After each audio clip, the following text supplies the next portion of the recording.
కామారెడ్డి జిల్లా SP camp office కు కూతవేటు దూరంలో భారీ చోరీ జరిగింది. జిల్లా కేంద్రంలోని అశోక్ నగర్ కాలనీలోని 15వ వార్డు కౌన్సిలర్ వనితా రామ్మోహన్ ఇంట్లో భారీ చోరీ జరిగిన సంఘటన చోటు చేసుకుంది. ఇంటికి తాళం వేసి ఉండడంతో తాళాలు పగలగొట్టి ఇంట్లోకి దుండగులు చొరబడ్డారు. ఇంట్లో ఉన్న 52 తులాల బంగారం, 60 తులాల వెండితో పాటు 2 లక్షల నగదు దుండగులు ఎత్తుకెళ్లారు. ఈ మేరకు కామారెడ్డి పట్టణ పోలీసులు కేసు నమోదు చేసుకుని దర్యాప్తు చేస్తున్నారు.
వాడు వనితా రామ్మోహన్ గారికి హౌజు అయితే దీంట్లో 54 తులాల బంగారం పోయింది.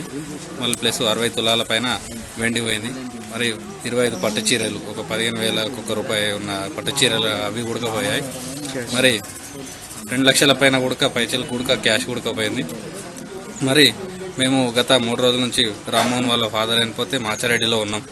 ఇక్కడ తాళం వేసి అక్కడికి వెళ్ళిపోయినాం. ఇక్కడ సెక్యూరిటీ ఎవరు లేరు. మేము వచ్చి చూసేసరికి ఈరోజు వచ్చి చూసేసరికి లాక్ ఉన్నది ఎప్పటి లెక్కనే, కానీ లోపల లాక్ పగలగొట్టేసి దాన్ని దొంగలు ఎత్తుకుపోయారు. కాబట్టి వారిపైన తగిన చర్యలు తీసుకొని పోలీస్ డిపార్ట్మెంట్ వెంటనే తక్షణమే చర్యలు తీసుకొని ఆయనను నిందితుడిని అరెస్ట్ చేసి మా గోల్డ్ మాకు రికవరీ చేయాలని కోరుచు.